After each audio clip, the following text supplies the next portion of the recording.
জি, আমার প্রশ্ন হচ্ছে ইসলামে দায়ুস কাদেরকে বলে এবং দায়ুসের কি ধরনের শাস্তি রয়েছে? জি, খুবই গুরুত্বপূর্ণ একটি প্রশ্ন। রাসূলুল্লাহ সাল্লাল্লাহু আলাইহি ওয়াসাল্লাম বলেছেন যে এই সকল ব্যক্তিরা জান্নাতে প্রবেশ করবে না, তোর মধ্যে একজন হচ্ছে দাইয়ুস। যে ব্যক্তি জান্নাতে প্রবেশ করবে না তোর মধ্যে একজন হচ্ছে দাইয়ুস। ফলে দাইয়ুস আসলে কি? দাইয়ুস হলো এমন একজন ব্যক্তি, পুরুষ, যিনি তার নারীদের, তার পরিবার এবং তার অধীনস্থ যে সকল নারীরা আছে তাদের ব্যাপারে সে গায়রাত ফিল করে না, অর্থাৎ তাদের প্রোটেকশনের জন্যে সে ততটুকু দায়িত্ব গ্রহণ করে না, ততটুকু পরিবেশ তৈরি করে না যতটুকু পরিবেশ তার তৈরি করা দায়িত্ব।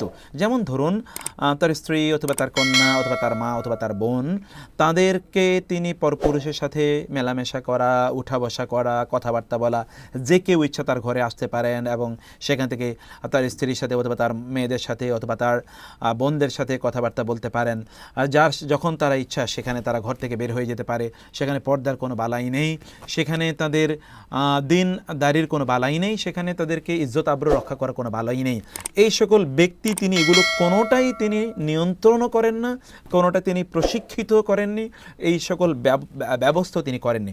বরং তিনি হতে পারে এরকম আরও আগ বাড়িয়ে তার স্ত্রীকে অন্যের সাথে পরিচয় করিয়ে দেন, তার কন্যাদেরকে অন্যের সাথে পরিচয় করিয়ে দেন, অন্যদেরকে বাসায় ডাকেন, তার স্ত্রীর সাথে হেসে খেলে হয়তো বা একই টেবিলে বসে বসে খাচ্ছে, গল্প করছে, কথাবার্তা বলছে এবং সেখানে হাসাহাসি করছে, এরকম কোনো কাজ করছে। অর্থাৎ তার যে অধীনস্থ যে সকল নারীর, এই সকল নারীদের ইজ্জত, সম্মান, মর্যাদা এগুলোকে রক্ষা করার জন্য যে ব্যক্তি যথাযথ পদক্ষেপ গ্রহণ করে না তাকে মূলত বলা হয় দাইয়ুস।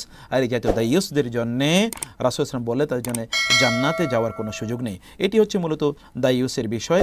আমরা সেটি এখানে বুঝতে